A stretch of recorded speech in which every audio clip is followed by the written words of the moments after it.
Hi, this is Jenny, and in this video, we'll continue to talk about a tool that you can use to conduct an interactive online lesson.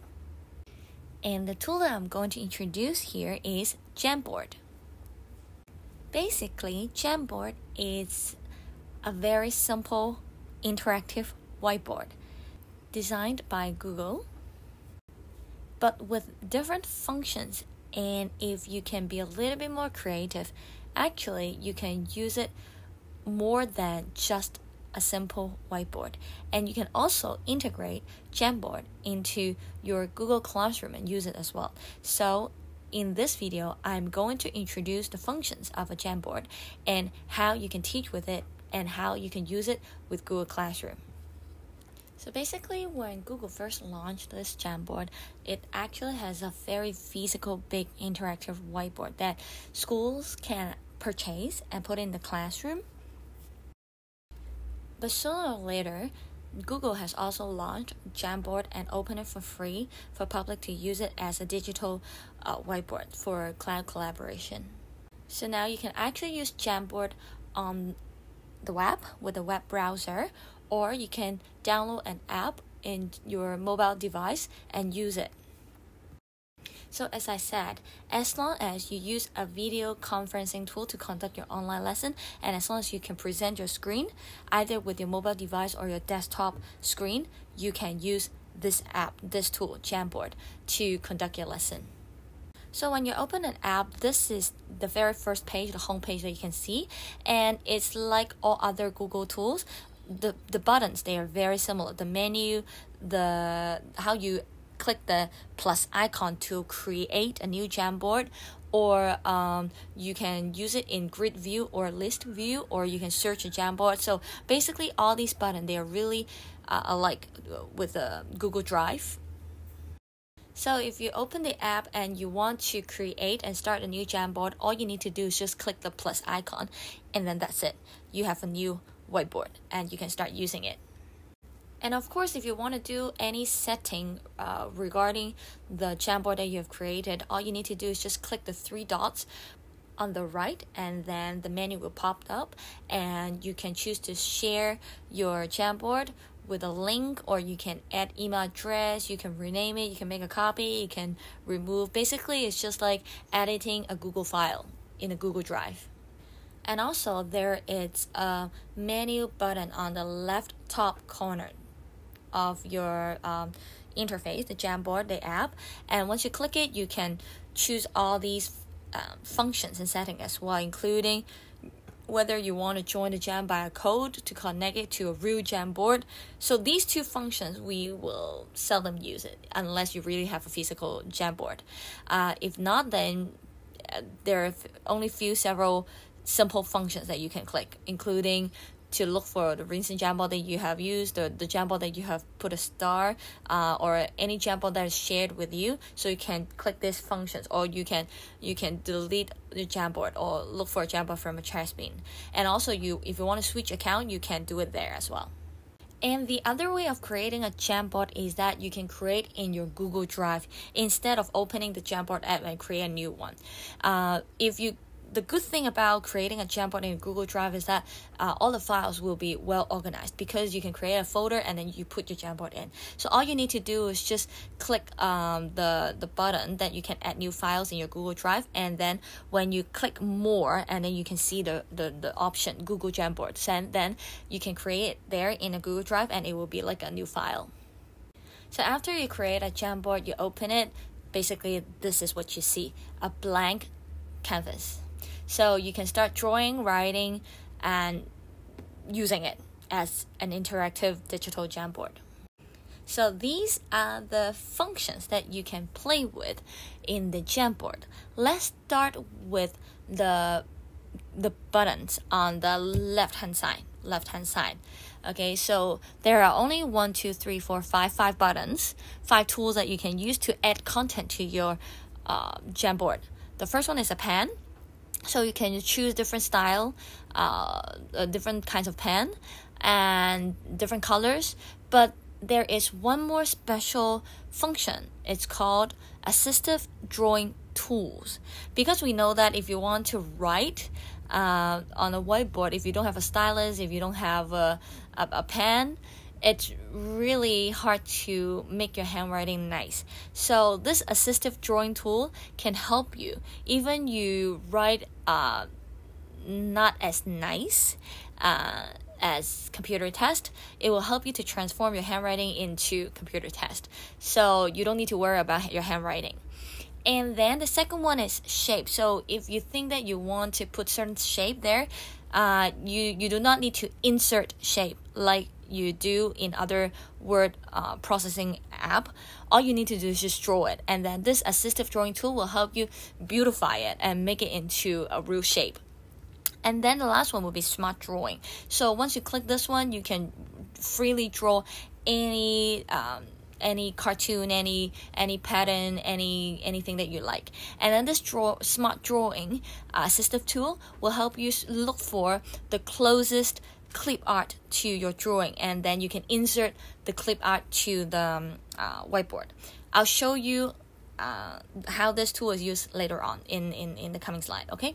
But let you know first that you can use these drawing tools to draw on your whiteboard. And then the second one will be eraser. Of course, it's just to erase what you don't like. And then the arrow button is a move button. So anything you write or you draw on the whiteboard, it will become an object. So you can move it freely, enlarge it, make it smaller, or delete it or duplicate it with this button. And then at last, there's a cursor button here. So if you want to use it to teach, but you don't want to permanently write something on the whiteboard, you just want to show your student that there's a cursor, you want to point at a certain point and then do some quick notes, you can use this function. And then the last one, you can also add other content, including a sticky note, like a memo note, images that you can search online, anything from your Google Drive, including PDF file.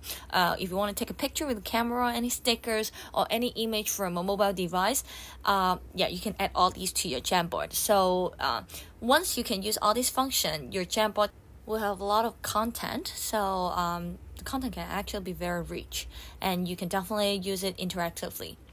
Alright, so apart from the buttons on the left, you can see there is an icon, like a slide icon on the middle top of your Jamboard. That one basically is to allow you to add a slide, or to move to the next slide, or to delete a slide, to duplicate a slide, or to add background to your slide. So all these functions are done here in the middle top button. And then on the right top corner, you can see a share screen button. That one is that you can open it in a physical Jamboard, so you don't really need to use this button. But you can use the 3-dot button, that is the menu. If you want to share your Jamboard, you want to share a Jamboard as a PDF file, as image, or you want to rename it, make a copy, or delete this Jamboard. So all of these are done in this menu button. And then the last two buttons that you can use would be those at the bottom right corner. That is the undo and redo button. So if you want to undo certain action, you just click it or redo it. So basically, these are all the functions that you can use in a Jamboard.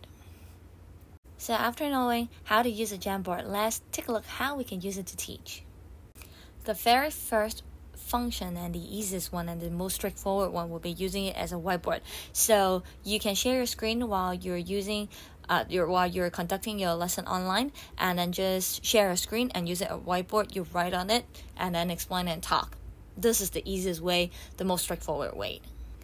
And if you want to add a little bit variety to this little whiteboard when you teach, you can also add files, images there, and then you can talk about the content. Like if you have certain worksheets or notes, you can add it to your Jamboard, and then you can write on it and then explain.